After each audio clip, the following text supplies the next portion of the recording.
Chapter number 8 है sequences of functions. ठीक है, तो जैसे एक सीक्वेंस होती है,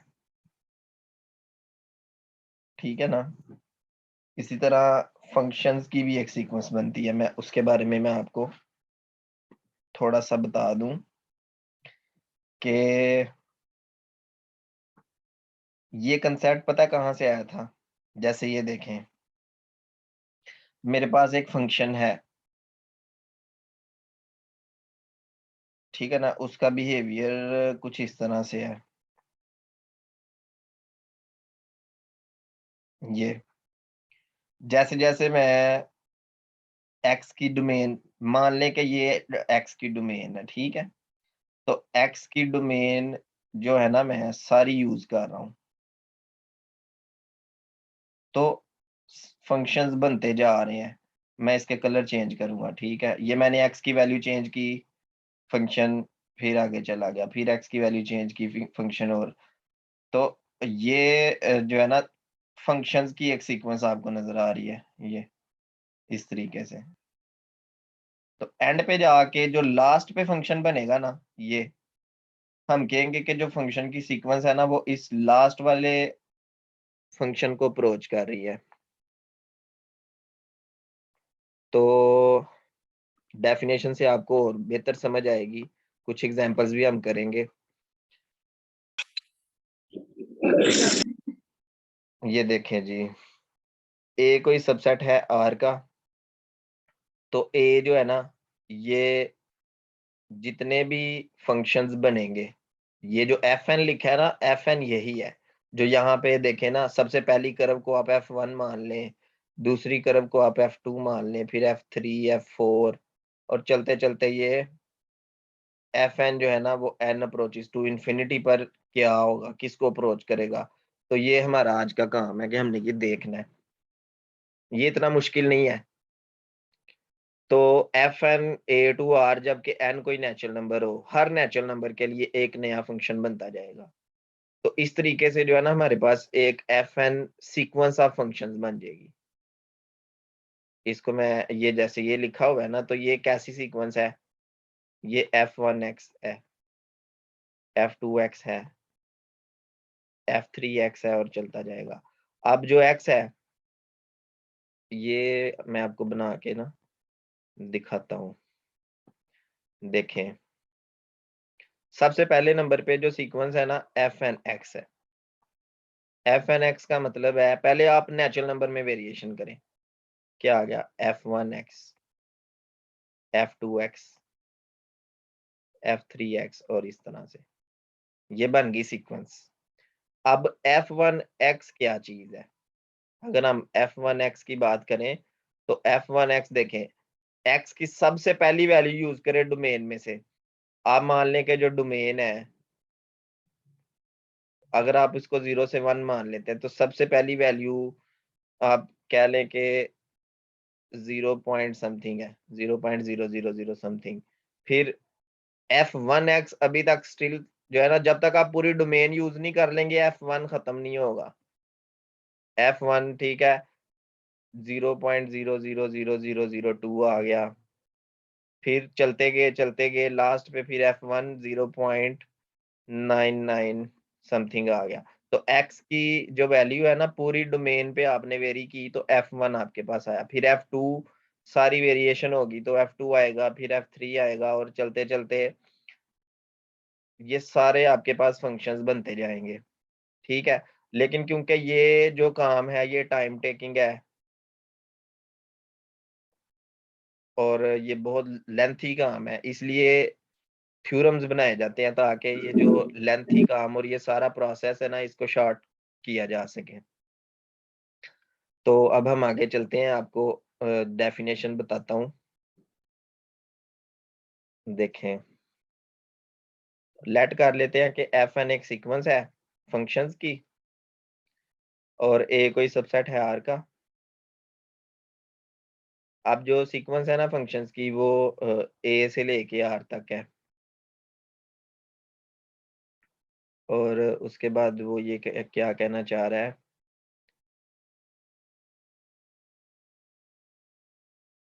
कन्वर्जेंस, थोड़ा सा आगे इसकी कोई और डेफिनेशन देखते हैं। ये देख लें, सीक्वेंस ये है, सीक्वेंस की जो लिमिट है वो किसके इक्वल है, एफ ऑफ एक्स के। तो हम क्या बोलेंगे कि जो सीक्वेंस है वो किसको अप्रोच कर रही है, एफ ऑफ एक्स को, for X belong to A naught. मतलब ए नॉट जो है ना, जो डोमेन में से पॉइंट्स यूज हो रहे हैं, मतलब ए के वो पॉइंट जो यूज हो गया वो ए नॉट में हमने लिख दिए हैं। अब एग्जांपल देखते हैं। सबसे पहली एग्जांपल देखें, हमने जो है ना ये लिमिट फाइंड करनी है, लिमिट एक्स ओवर एन और एक्स बिलोंग टू आर। ठीक है, ये हमारे पास क्वेश्चन है। लिमिट एक्स ओवर एन ये क्या होगी, जबकि x कोई रियल नंबर होगा, और n जो है ये आपको पता है बाय डेफिनेशन n कोई नेचुरल नंबर है। ठीक है, तो सबसे पहले नंबर पे जो फंक्शन है एफ एन एक्स, वो ये होगा ना x ओवर n। तो सबसे पहले नंबर पे पहला फंक्शन क्या होगा, एफ वन एक्स, क्या होगा x ओवर वन, जो कि क्या आ गया x। इसी तरह जो दूसरा फंक्शन होगा एफ टू एक्स, क्या हो जाएगा x ओवर टू। उसके बाद तीसरा फंक्शन क्या होगा, एक्स ओवर थ्री। उसके बाद फोर्थ फंक्शन क्या होगा, एक्स ओवर फोर। ठीक है, तो ये आपके पास एफ वन आ गया, एफ टू आ गया, एफ थ्री आ गया और एफ फोर आ गया, चलते गए कोई। ठीक है ना, एफ के क्या आएगा, एफ के एक्स, एक्स ओवर के आ जाएगा। ठीक है, जबकि के किस में से है, के belong to set of natural number. अब आपने सबसे पहला इस फंक्शन को देखें कि ये फंक्शन असल में है क्या। ठीक है, तो जब भी फंक्शन एक्स के इक्वल होता है तो हमारे पास क्या डायग्राम आती है, ये वाली डायग्राम आ जाती है ना।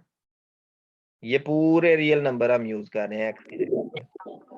देखे ना, ये जो आपको एक्स नजर आ रहा है, ये एक्स कहाँ से यूज कर रहे हैं आप, रियल नंबर्स में से। तो आप मान लें कि आप कोई नेगेटिव रियल नंबर यूज कर रहे हैं, तो जो एक्स की वैल्यू होगी वो ही वाई की वैल्यू होगी ना, क्योंकि फंक्शन जो होता है वो वाई के इक्वल होता है। तो वाई और एक्स की वैल्यू सेम है। इसका मतलब है कि ये आपके पास पहला फंक्शन बन गया एफ वन। अब एफ टू क्या है, हमेशा एक्स को टू पे डिवाइड कर रहे हैं। जैसे अगर एक्स की वैल्यू जीरो है तो वाई की वैल्यू क्या होगी, यहाँ पे जीरो, ये जीरो आ गया। उसके बाद अगर एक्स की वैल्यू वन होगी तो वाई हाफ होगा।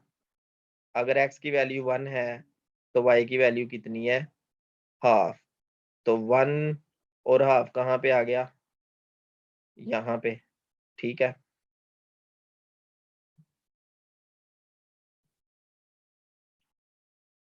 अगर एक्स की वैल्यू टू हो तो वाई की वैल्यू वन होगी। अच्छा, ये जो पहली कर्व बनाई है ना वो थोड़ी सही नहीं बनी, मैं चाह रहा हूँ कि इसको थोड़ा सा सही किया जाए।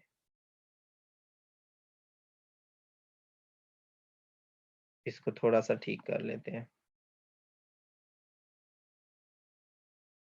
ये इस तरीके से। हाँ, अब थोड़ा ठीक है। अच्छा, ओके, ओके जी। अब हम F2 को यहाँ पे ड्रा करते हैं, जो कि x/2 है। अच्छा, अब आप x की वैल्यू 1 पुट करें तो y 0.5 हो जाएगा। 1 और 0.5 को मिलाएंगे तो ये पॉइंट आ जाएगा। जब आप x की वैल्यू 2 रखेंगे तो y की वैल्यू 1 हो जाएगी। 2 और 1 को मिलाएंगे तो ये पॉइंट आ जाएगा। तो जो नया फंक्शन बन रहा है वो आपके पास F2 जो बन रहा है वो कैसा बन रहा है, इस तरह से आ रहा है और इस तरह से जा रहा है। ये स्ट्रेट लाइन है। ठीक है, ये F2 बन गया। ये डबल लाइन हो जाती है ना। ये देखें ये F2 बन गया। इसी तरह F3 क्या होगा? मतलब F3 की वैल्यू जो है ना वो x/3 है, तो आपने x कहाँ से यूज करना है? x आपने सारे रियल नंबर यूज करने हैं ना, पॉजिटिव भी नेगेटिव भी। तो x/2 क्योंकि इस तरह बन रहा है, तो x/3 जो है ना इस तरह बनेगा, ऐसे। अब देखें, पहला फंक्शन यहाँ था, दूसरा यहाँ था, तीसरा यहाँ है, फोर्थ वाला इससे भी नीचे होगा, 5 वाला उससे भी नीचे होगा। तो आप खुद सोचें कि जो नेचुरल नंबर थे इस फंक्शन में एफ एन एक्स में, वो x/n था ना। जो नेचुरल नंबर थे सारे पॉजिटिव होते हैं ना। तो जब आपने पहला नेचुरल नंबर यूज किया, आपके पास पहला फंक्शन आ गया जो कि f1 जो था वो x के इक्वल था, तो ये सारा x का ग्राफ बन गया, ये जो ब्लैक लाइन है। इस तरह f2 जो था वो x/2 है, तो x/2 का ये सारा ग्राफ बन गया आपके पास ये। इसी तरह F3 F4 F5, तो ये इस तरह से लाइंस बनती जाएंगी जैसे ये आपको नजर आ रही हैं। ये F1 है, ये F2 है, ये F3 है। और चलते चलते ज्यादा से ज्यादा क्या होगा कि जब आप F बहुत बड़ा नेचुरल नंबर यूज कर लेंगे, ठीक है, बहुत बड़ा नेचुरल नंबर यूज कर लेंगे, तो ये जो लाइंस बनती जा रही हैं, लाइंस चलते चलते किसको अप्रोच कर जाएंगी? एक्स एक्सिस को। अब एक्स एक्सिस को जब ये अप्रोच करेंगी, तो एक्स एक्सिस पर जो फंक्शन होता है वहां पे वाई की वैल्यू क्या होती है? 0।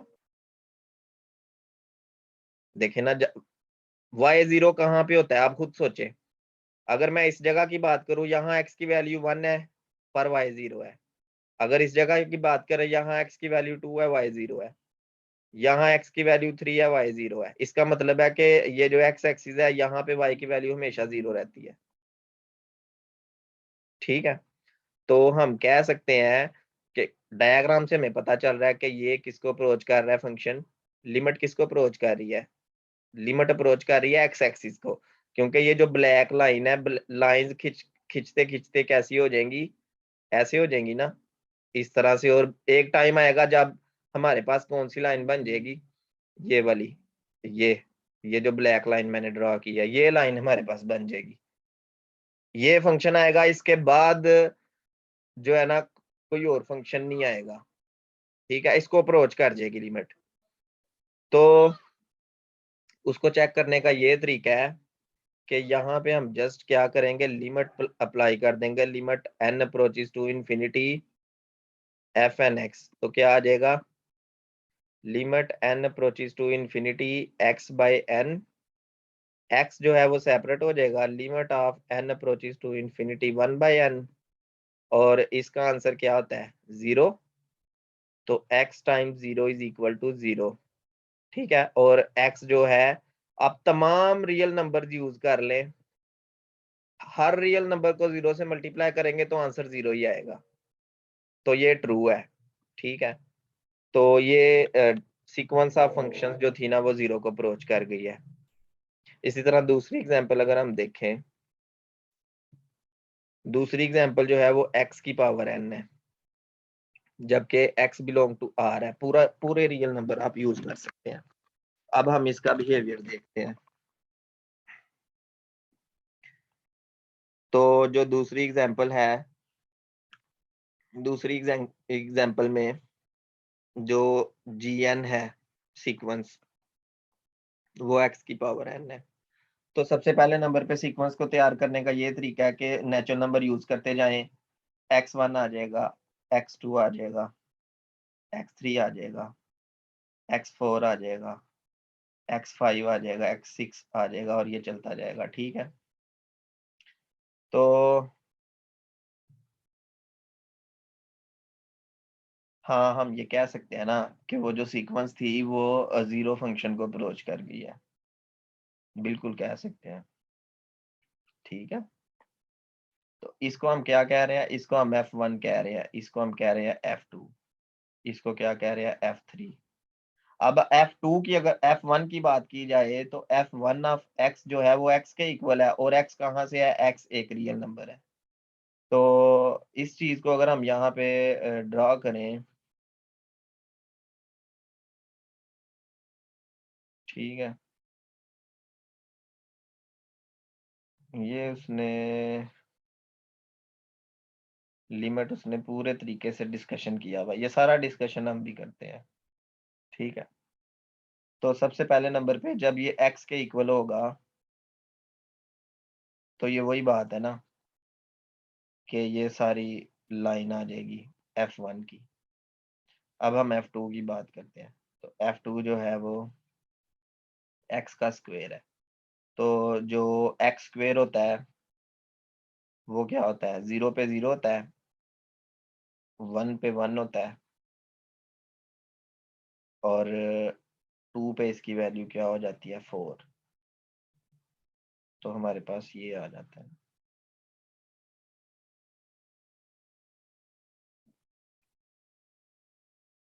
1 2 3 और ये 4 आ गया। 2 पे इसकी वैल्यू 4 होती है ये। ठीक है,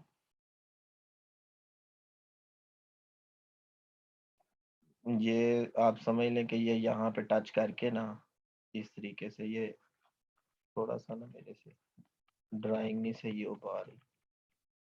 ड्राइंग के मामले में शुरू से ही मेरा हाथ जो है ना वो ठीक नहीं चलता। ये आप समझ लें कि ये जो फंक्शन है ना ये क्या बन गया, पैराबोला।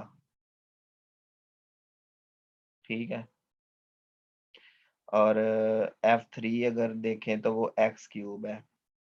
तो जो एक्स क्यूब है वो थोड़ा सा इधर हो जाएगा, ऐसे आएगा और ऐसे चला जाएगा एक्स क्यूब। और जो एक्स की पावर 4 है वो इधर से ऐसे आएगा और फिर इधर से ऊपर को चला जाएगा। f5 जो है ना वो इधर से ऐसे आएगा और इधर से नीचे को चला जाएगा। f6 जो है वो इस तरीके से ऊपर को चला जाए, मतलब कि जब भी इवन होगा ना तो उसकी शेप इस तरह से होगी, जब आड होगा तो वो थोड़ा सा इस तरफ होके इस तरफ। अगला जो इवन फंक्शन आएगा वो बिल्कुल इसमें होगा और आड फंक्शन इस तरह से इस तरफ हो जाएगा। ठीक है, तो ये आड और इवन फंक्शन, ये जो पावर्स हैं इसकी, इनके ग्राफ्स मैं आपको बताना चाह रहा हूँ। अब अगली बात ये थी कि जो प्रीवियस चैप्टर्स थे उनमें आपने एक चीज पढ़ी थी कि अगर 0 से लेके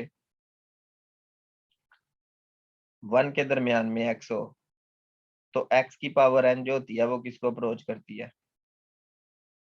जैसे आप मान लें कि x जो है 0.00001 है, तो 001 की जो पावर है ना वो आप कर लें 100, ये किसको अप्रोच कर देगी, तकरीबन तकरीबन क्या आएगा, 0 आएगा।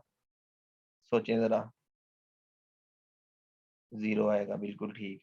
तो इसका मतलब है कि जब 0 से 1 के दरमियान में x की वैल्यू होगी ना, आप खुद देखें ये जो डायग्राम है, आप जितना 0 के करीब जा रहे हैं, सारे सारे जो ग्राफ्स हैं देखें, सबसे पहला फंक्शन यहाँ था, दूसरा फंक्शन थोड़ा लेफ्ट पे चला गया, तीसरा फंक्शन और लेफ्ट पे चला गया, चौथा फंक्शन और लेफ्ट पे चला गया, पांचवा फंक्शन और लेफ्ट पे चला गया। ठीक है, तो जो ये इस तरफ कर्व है और जो लेफ्ट, ये जो वाई एक्सिस के लेफ्ट साइड पे कर्व है वो भी करीब आती गई ना। मैं अगर दोबारा से अगर ग्राफ बनाऊं तो बिहेवियर इस तरह से हो रहा है कि सबसे पहला जो फंक्शन था वो इस तरह था, दूसरा जो फंक्शन था वो इस तरह था। अब दूसरा, अब देखें ये वाई एक्सिस के साथ डिस्टेंस कम हो गया है, पहले ज्यादा था। अब जो तीसरा फंक्शन है वो इस तरह है, चौथा फंक्शन जो है ना वो और डिस्टेंस वाई एक्सिस से कम हो जाएगा।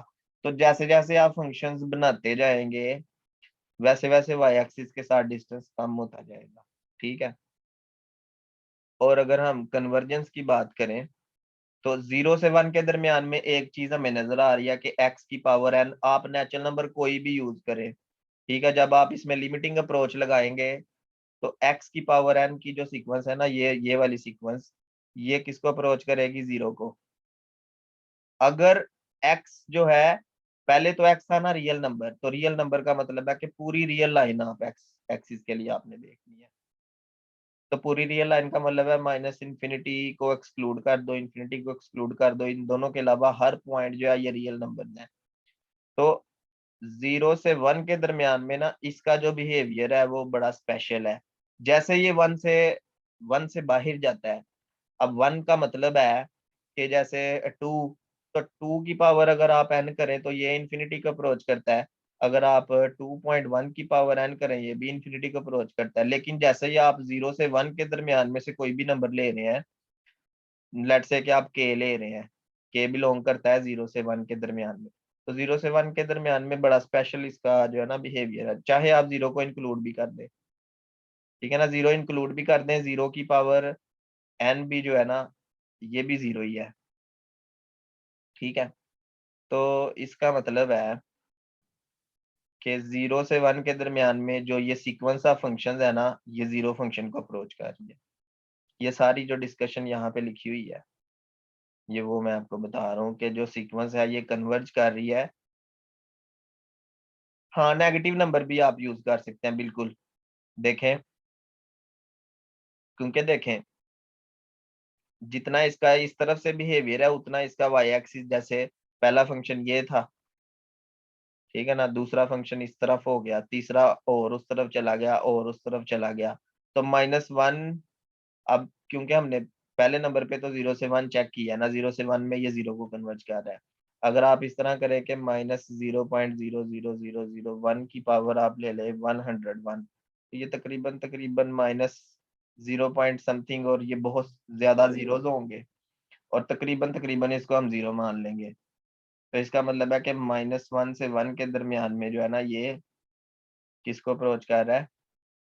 अब -1 को एक्सक्लूड करेंगे, ऐसा क्यों कर रहे हैं, देखे ना, -1 की पावर जब आप एन करते हैं तो -1 की एन जो सीक्वेंस है वो इस तरह से हो जाती है ना, -1 1 फिर -1 फिर 1 फिर -1 फिर 1। तो ये कौन सी सीक्वेंस है, ये डाइवर्जेंट है। तो -1 पे तो ये डाइवर्ज कर रहा है ना, तो एक्स की वैल्यू -1 तो आप यूज नहीं कर सकते।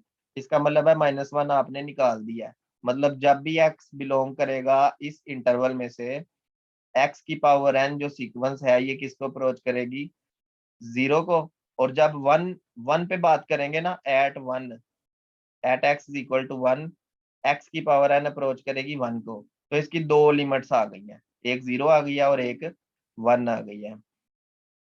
तो ये जो जी एफ एक्स है ना, असल में ये उसकी सीक्वेंस की लिमिट है। तो ओवरऑल अगर देखा जाए एक्स की पावर एन, तो ये आर में कन्वर्ज नहीं करता, लेकिन आर के किसी खास सबसेट में कन्वर्ज करता है। अगर ये आर में कन्वर्ज करता तो आर के हर पॉइंट पे ये कन्वर्ज होता।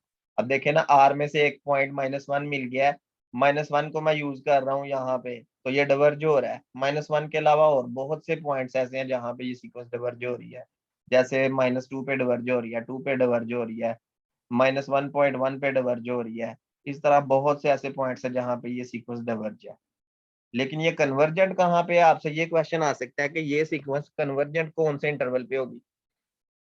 तो ये यहाँ पे इंटरवल लिखा हुआ है। मुझे उम्मीद है कि आपको समझ आ गई होगी, ठीक है। अभी कोई क्राइटेरिया भी आएगा, उस क्राइटेरिया से भी हम इसको और ज्यादा आसानी से समझेंगे कि ये वाकई जो है ना सीक्वेंस ऑफ फंक्शंस का जो क्राइटेरिया ना, उस तरीके से क्वेश्चन सॉल्व करना और ज्यादा आसान होता है। लेकिन फिलहाल आप इसको ऐसे ही देखें। अब जो अगला क्वेश्चन है, x² + nx/n, limit n approaches to infinity, x² + nx/n, ये हमने फाइंड करनी है, जबकि n कोई नेचुरल नंबर है और x कोई रियल नंबर है। तो यहाँ से fn(x) क्या आ जाएगा आपके पास, x² + nx/n, और यहाँ से f1 क्या आ जाएगा, x² + x, f2 क्या आ जाएगा,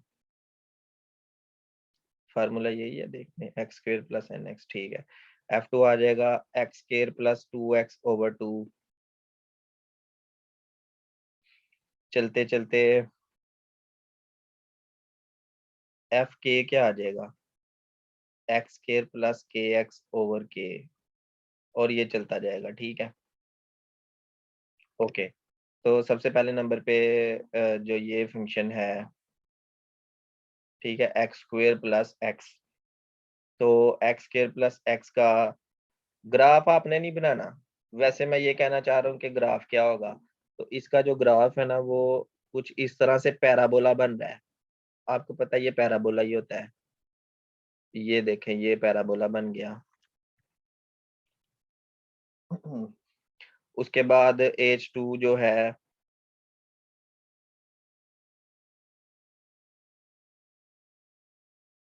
मेरा ख्याल है कि डायग्राम मेरे से थोड़ी सी गलत बन गई है।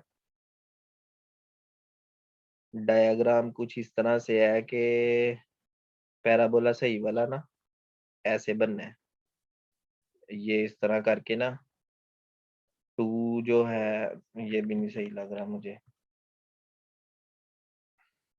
ये मुझे लग रहा है ये पहला पैराबोला है और ये दूसरा है, और ये एन वाला है। और जैसे जैसे हम आगे जा रहे हैं, पैराबोला जो है ना वो इसको अप्रोच कर रहा है, एज को, और एज एक लाइन है। हम ऐसा करते हैं कि हम विदाउट वेस्टिंग टाइम हम आगे चलते हैं और जो क्राइटेरिया है ना उसके तरीके से क्वेश्चंस को सॉल्व करते हैं, क्योंकि क्राइटेरिया से करेंगे तो आपको ज्यादा समझ आएगी। ये तो उसकी डेफिनेशन है, इसको आप छोड़ें। तो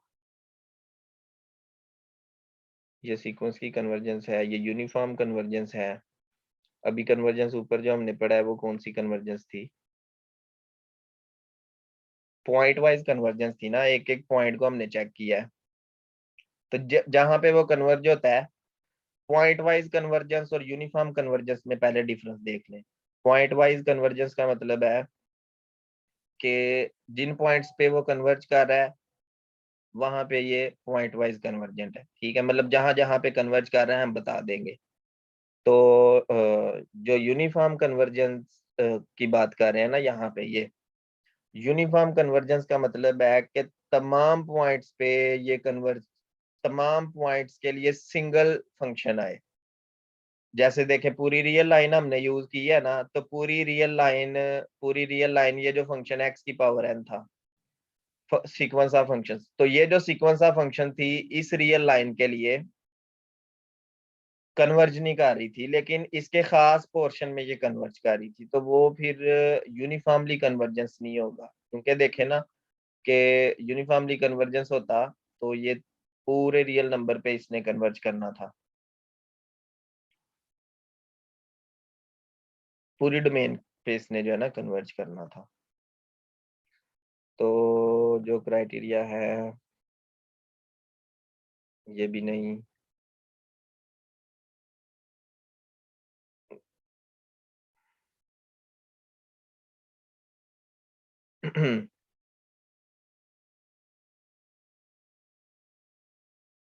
ये देखें, ये क्राइटेरिया,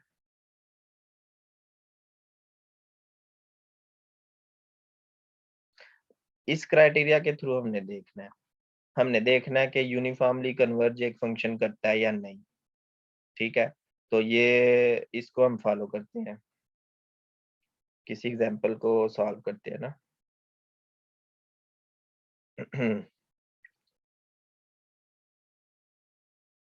ये पहली एग्जांपल पे चलते हैं। तो पहली एग्जांपल जो है वो x बाय एन है। x बाय एन को हमने चेक करना है कि क्या x by N uniformly convergent है या नहीं, और a हम 0 से 1 ले लेते हैं। तो अब जो मैं क्वेश्चन आपके सामने लिख रहा हूँ ना, इस तरह से आपको आ सकता है क्वेश्चन। तो एफ एन आ गया a से r तक, such that fn x is equal to x by n, where n belong to n and x belong to a, where a is equal to 0 to 1. Check करना है कि check करें fn is uniformly convergent or not. ठीक है, ये हमने check करना है। तो फार्मूला जो है ना वो ये है, मैं यहाँ पे फार्मूला भी आपको लिख दूं, ये fn minus f norm a approaches to 0 if fn minus f norm on a approaches to 0, ठीक है ना, then we can say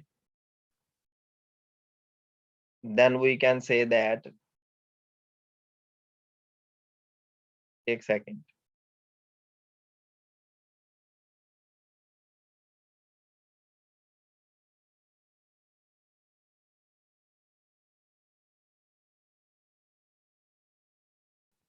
then we can say that fn is uniformly convergent on a। ठीक है, अभी तक जो मैं करना चाह रहा हूँ आपको समझ आ गई। अब ये क्या चीज है, जबकि where fn minus f norm a is equal to supremum of, किसका सुप्रीमम है,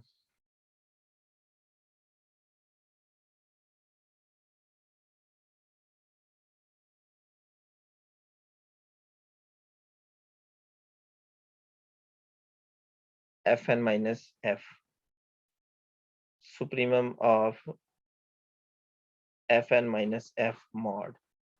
ठीक है, तो ये असल में जो है ना इस नाम का ये मतलब है, सही है।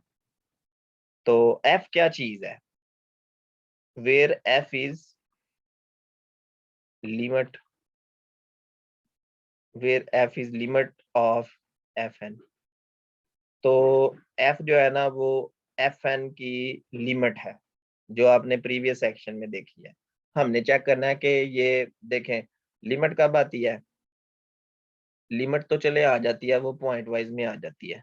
ठीक है, पॉइंट वाइज कन्वर्जेंस में लिमिट आ जाती है। हमने अगर ये क्राइटेरिया वो फंक्शन फुलफिल कर जाए तो वो फिर यूनिफॉर्मली जो है ना कन्वर्जेंट होता है। पॉइंट वाइज तो चले पहले होता ही है, लेकिन वो पॉइंट वाइज होने के साथ यूनिफॉर्मली भी हो जाता है। तो एफ एन हमारे पास आ गया एक्स बाई एन, इसकी लिमिट हमने फाइंड की थी, limit N approaches to infinity, F N X जो है वो एफ ऑफ एक्स होता है, जो कि 0 आ गया क्योंकि इसकी लिमिट 0 आई थी ना लास्ट टाइम। तो अब हमने क्या करना है कि सुप्रीमम फाइंड करना है mod of F N x minus f of x का, which is equal to supremum of, तो एफ एन की वैल्यू एक्स बाई एन आ गई माइनस 0 मॉड आ गया, और यहाँ से आपके पास आ गया supremum of X by N का जो मॉड होगा 0 से 1 के दरमियान में, जो है ना आपने एक्स अगर यूज किए तो एक्स पॉजिटिव है, एक्स भी पॉजिटिव है, नेचुरल नंबर वैसे ही पॉजिटिव होता है, तो मॉड खत्म हो जाएगा, एक्स बाई एन आ गया। अब जितने भी एक्स बाई एन है उसका हमने सुप्रीमम फाइंड, तो सुप्रीमम फाइंड करने के लिए आप इसको इस तरह से देखें कि जो डोमेन है, डोमेन में सबसे छोटा पॉइंट एक्स का क्या है 0, और सबसे बड़ा पॉइंट एक्स का क्या है 1। तो जब 0 पुट कर रहे हैं यहाँ पे आंसर 0 आ रहा है, ये जो सुप्रीमम का आंसर है असल में ये इसके इक्वली, जब आप सबसे बड़ा पॉइंट यूज कर रहे हैं 1 बाई एन, सबसे बड़ा पॉइंट यूज कर रहे हैं, क्या आ रहा है 1 बाई एन। ठीक है, और जब आप 0 से 1 के दरमियान में एक्स यूज कर रहे हैं, एक्स फ्रॉम 0 टू 1, तो 0 से 1 के दरमियान का मतलब है कि ये कोई 0.1 हो सकता है, 0.2 हो सकता है, 0.3 हो सकता है, ये कोई भी नंबर हो सकता है। तो अगर हम इसको k मान लें तो ये k बाय n हो जाएगा। अब क्योंकि सुप्रीमम जो ये है, supremum of mod of F N minus F, वो इसके इक्वल है।